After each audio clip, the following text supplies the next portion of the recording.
In the 1800s, it had the reputation of being sort of a Wild West town. I guess it always struggled with the law and order thing, partly because of the bathhouses, and there was always the illicit gambling. I say always. In the late 1800s there was. There were shootouts on Central Avenue.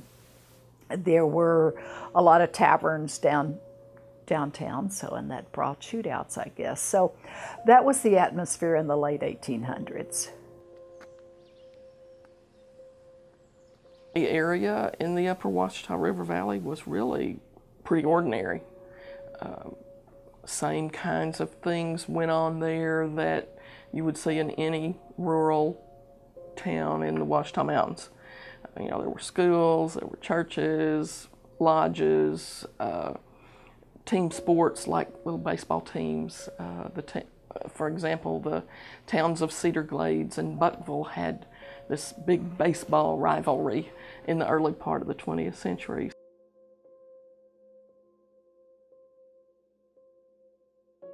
No sense of modernization ever reached the area.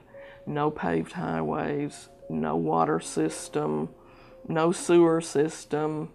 There was a little bit of electricity, but it was from a battery-generated kind of central location in some of the towns there, but no real electrical system.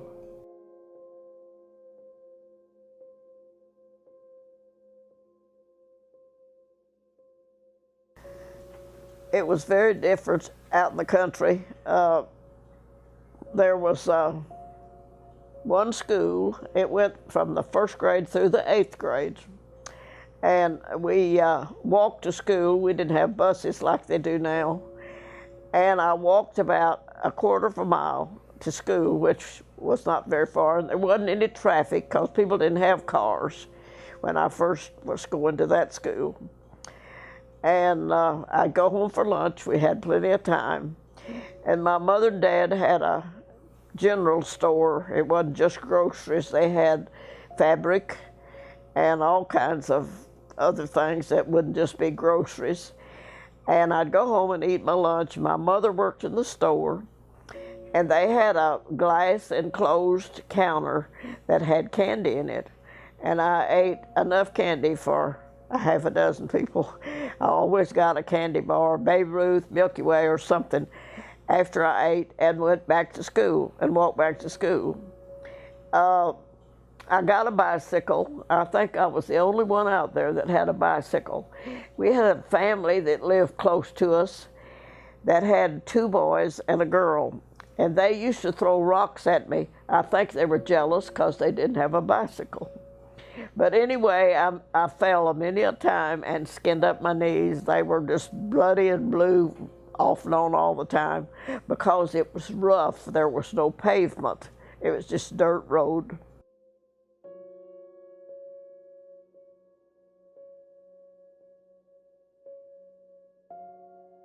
I lived at the edge of town, almost in the country. We sort of considered ourselves kind of country people, except there were still divisions because we didn't ride the bus to school. And that was, I think, a division for a lot of school kids.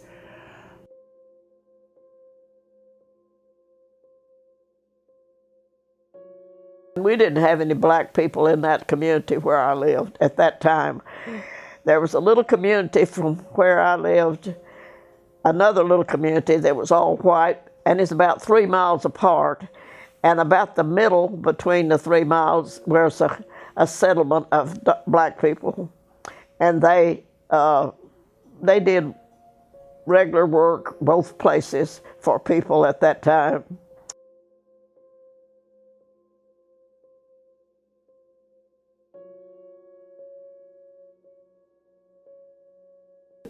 It was just very typical. The people were ordinary. It was a tough way to make a living. Most of the folks made their way through agricultural-based activities, a lot of self-sufficient farms, and with actually growing cotton as a cash crop.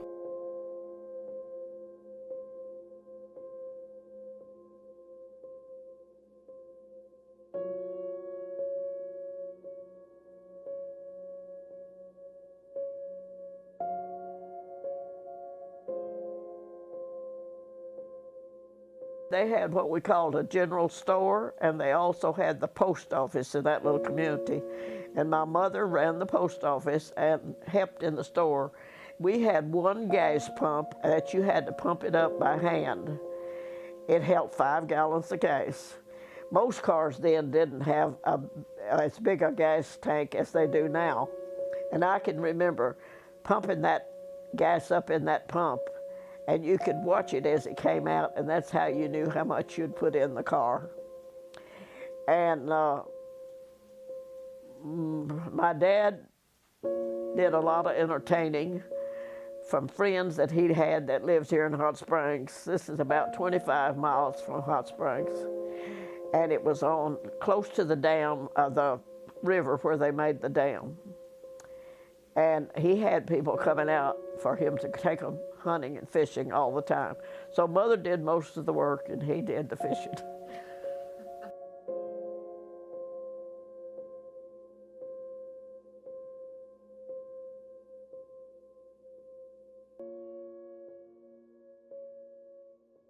So it was very, very ordinary really in every way until the news came that there would be a dam someday.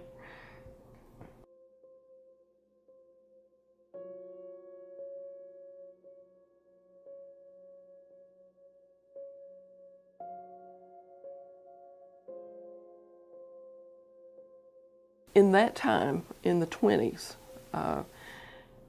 they actually took it very well because it was seen as progress, as that move toward modernization, perhaps.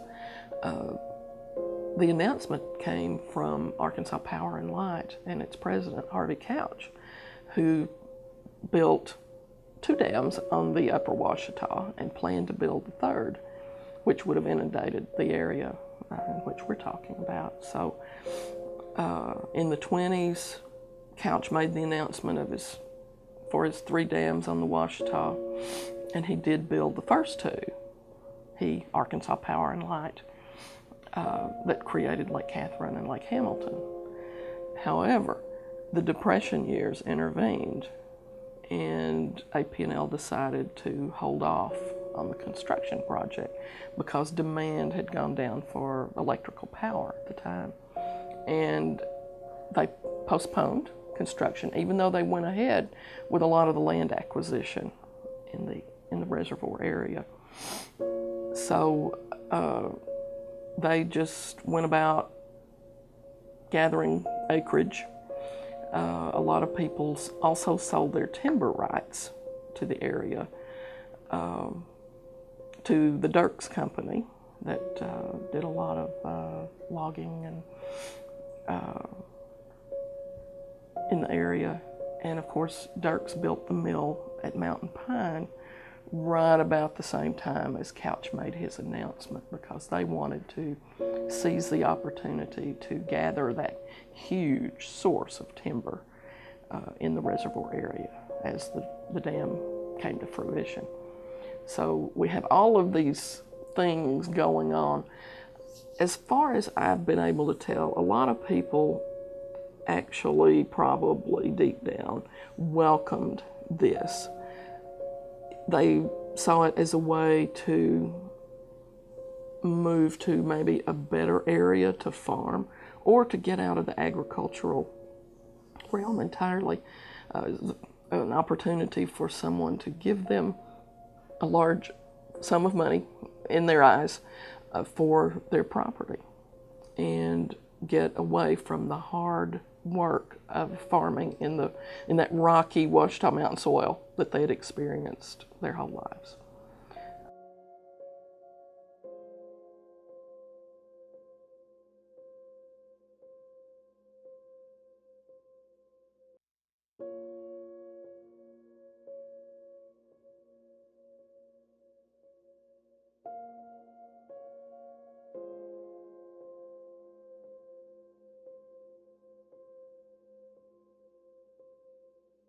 It was purely a project of Arkansas Power and Light. Harvey Couch, who was the president of that company, he got his start here, actually in Arkadelphia, and knew a man named Flav Carpenter, who had been a U.S. Marshal and traveled the mountains in the Washita River area looking for stills during Prohibition and earlier. You know, he was out in the mountains and all around. And Carpenter recognized the possibilities for damming the Washita and generating electrical power from that, and shared that information with Couch. And as you know, we have Carpenter Dam now there that creates Lake Hamilton near Hot Springs. So he was honored in that way by Couch. But Couch and AP&L built the first two, and the Depression decreased demand for electricity, and finally, with World War II, you know, everything pretty much stopped. And in terms of that kind of construction. So I believe it was in 1946 that the federal government took the project and got started on the actual construction. As I recall, the gates closed in 1952 on the dam, even though it wasn't dedicated until July 4th, 1956. So it took a while. And of course, the church building, the Buckville Church building that sits on the shore of the north shore of Lake Washita today, was moved in the summer of '51 to be above water level. And it stands now as the only building that I know of that's still intact from that area. Now, people took apart buildings as they were torn down and took the lumber somewhere else and reconstructed things, but this thing was moved intact, and it still sits on the shore there by its cemetery.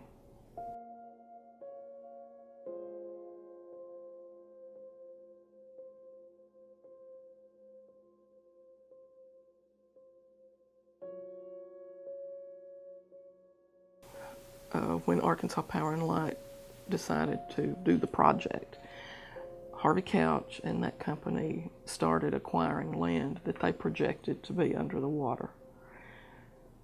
And at the same time, the Dirks Company started acquiring land to get the timber, and also a lot of timber rights.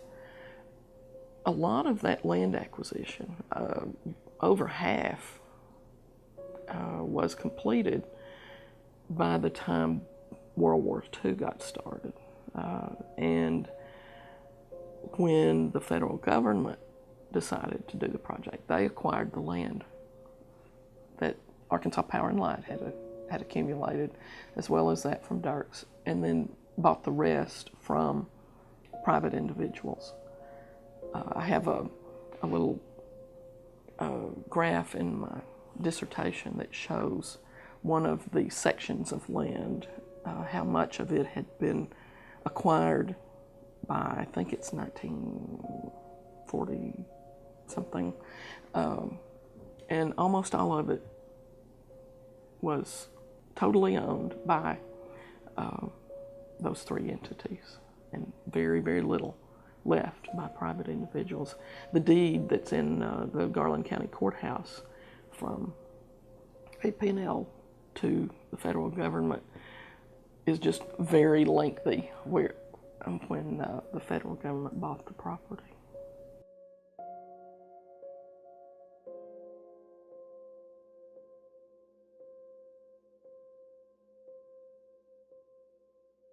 All of the structures were torn down or removed.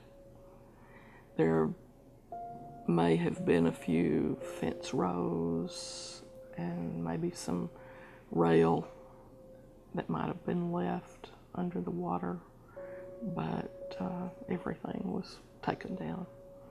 And the people, if you think about it, you know, they not only had to sell their land, but they had to watch as their homes, their schools, their churches, their businesses were all dismantled and taken apart, demolished, whatever. And they also had to watch as the cemeteries were moved. The remains of friends and loved ones were removed from the ground, transported to a higher place.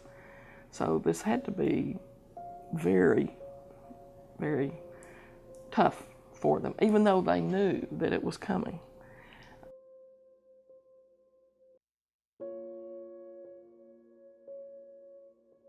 Probably most of the demolition took place toward the end of the project, but people sold their property and left.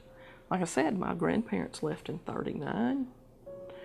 My parents, who were newlyweds at the time, left when my father went off to World War II. They never went back. And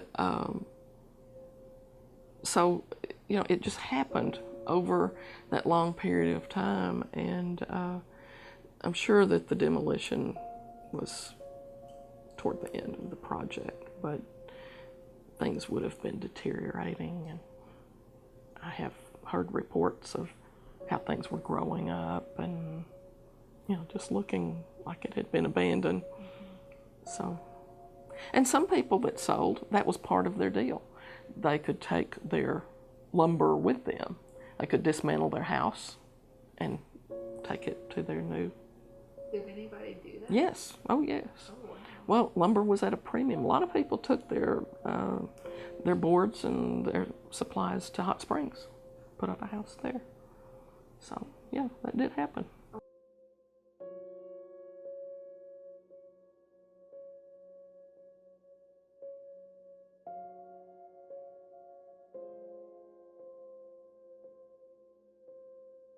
Of course, during World War II, as in the rest of rural Arkansas, a lot of people just moved to towns or to other places in the nation to work in war-related industries to earn a living. So all of these factors kind of played in together, and that meant that there really wasn't a lot of major discussion about the negativity of having to abandon their homes and all of that. So.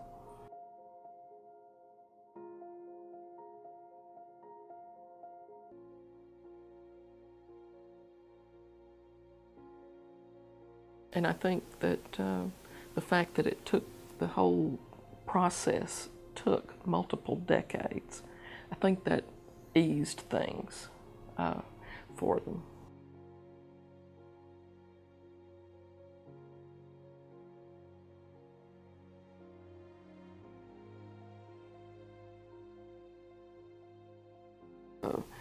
The recreational aspects have become much more important in recent years.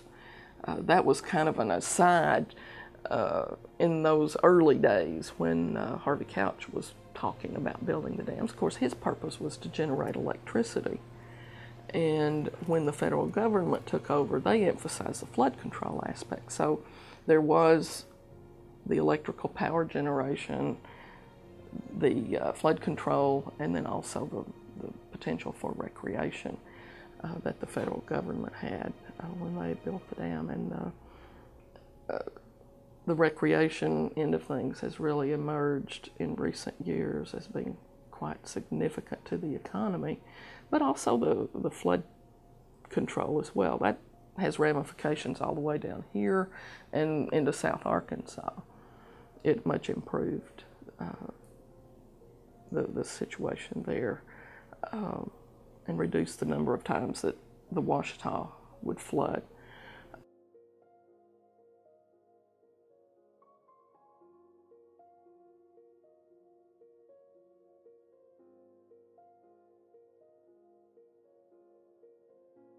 Periodically, the city does the renewal thing, and they go in and they try to improve the tourism and make it better in Hot Springs. There's not much industry left there anymore, but and I don't know if it's growing in the size of the population. Of course, Hot Springs Village sort of bled off a certain amount of population that would otherwise probably be Hot Springs.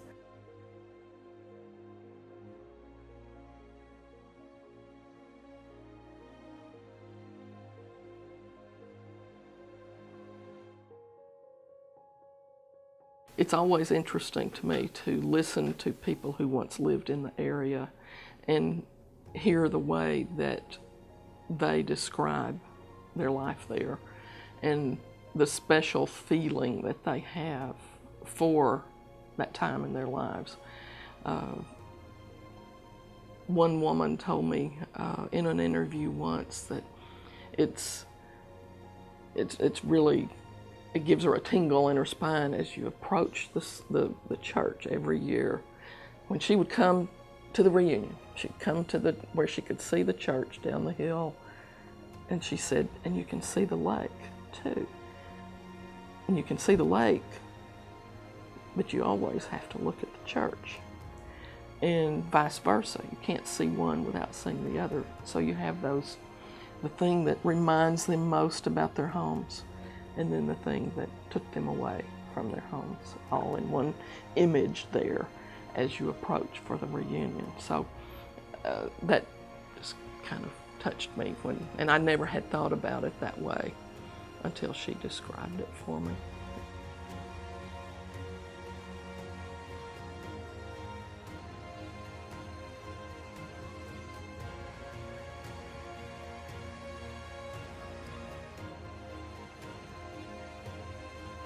Ordinary people living in ordinary circumstances, but then this extraordinary thing happens in their lives. And that's what sort of gives them a special identity today, is that they have that shared experience of having their homes inundated with water. And the title of the first book is called They Can't Go Home, because they really can't. Most of us may move away from our childhood homes, but we know that we can go back and visit should we choose. They can't do that. Their place, that sense of place for them, is gone except in their minds. So they have to rely on their memory. And that is what ties them together, though, and gives them that special identity, is that they still have that memory and that shared identity.